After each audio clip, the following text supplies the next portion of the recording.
Hello Jaguar owners. I recently purchased this car for $1,000 and it's a beauty. It wouldn't hardly run. It was missing something terrible. And wonderful lady's husband died and she couldn't work on it. The only place that would work on it is Import Auto, and they wanted $150 just to hook it up to the computer, $100 shop fee, and then whatever else it'll take to fix it. 6 months ago, they charged her $1,500 to put a new radiator in it. So her insurance was due, her registration was due, and she didn't want to put any more money into it, and I bought it for $1,000. I found that by Googling, if you hold this left turn signal down and turn the key, it will give you the codes, but they're in binary. But you can go on Google and figure out what the codes were. The codes were misfire cylinder 1 and 2. So, hoping it was something simple, I went and bought a coil pack and spark plug. Well, guess what? That's all it took. Car runs great now. So we've had it for about 2 weeks, and my wife loves it. And she came yesterday bringing the granddaughter for family day at the Owensboro Health Park.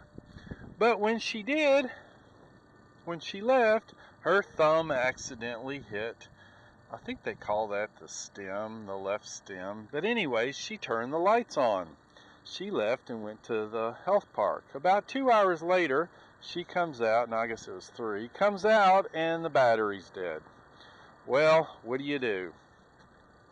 So she used her key to open the door, gets in there, and she has a dead battery. I was out hunting. She calls me all mad because I'm out hunting. Well, I come and raise the hood, and guess what? I can't find a battery anywhere. So I go Googling it, come to find out the battery's in the trunk. Well, now what do? Underneath, you can take the key, and there's a little spot right there where you can stick the key in. But guess what? It doesn't work. The trunk won't open. Now what do? How do I get into this trunk? So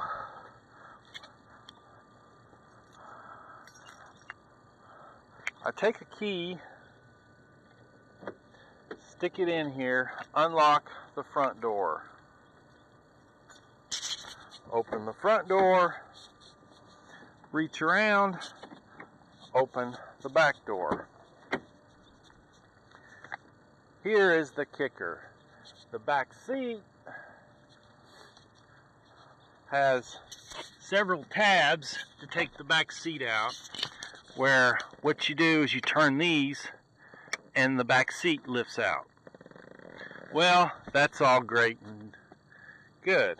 So get the back seat out. Now how do I get the back part out? Well, there's 4 bolts, 1 here, 2 in the center, and 1 over there. I take those bolts off. Still can't get the back seat out. Get the manual out, and come to find out the locking tabs to open the trunk are in the trunk. How in the world do you get in the trunk? Also, the valet button was pushed in the glove box. I don't know if that has anything to do with it. The battery is dead. Spend hours and hours and hours researching it, can't find the answer.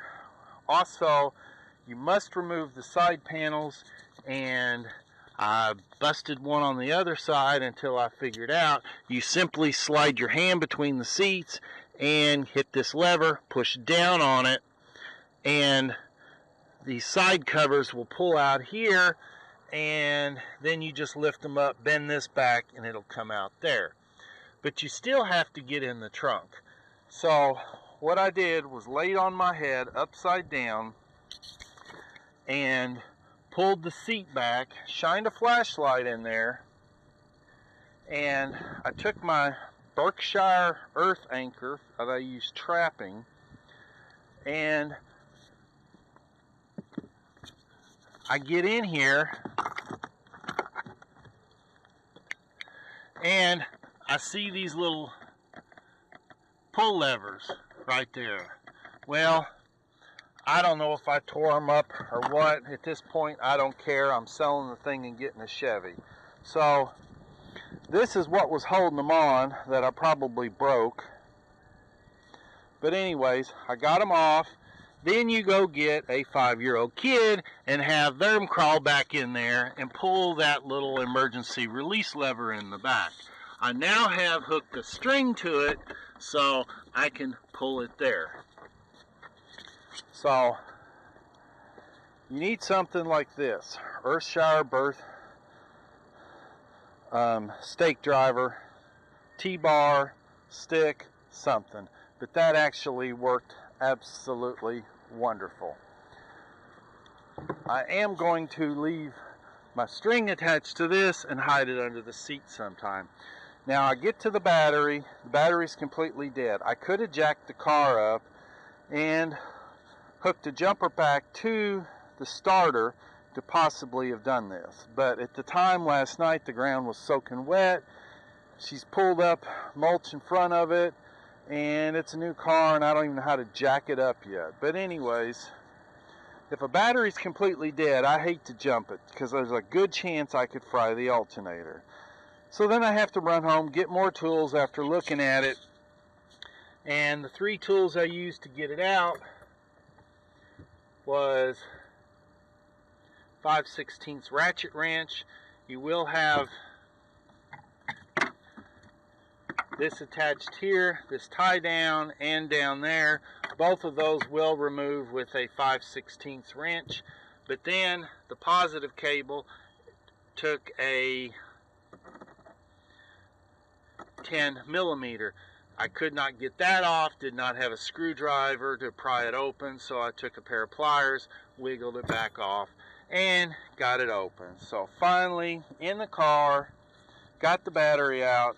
Here are these pull tabs that go like this and release. Interestingly, when you look at it, it says Ford up there, but that's what I was after. I don't know how they mount up there. I guess there, I don't know. I probably busted it, don't care at this point, because I'm going to sell it and get a Chevy.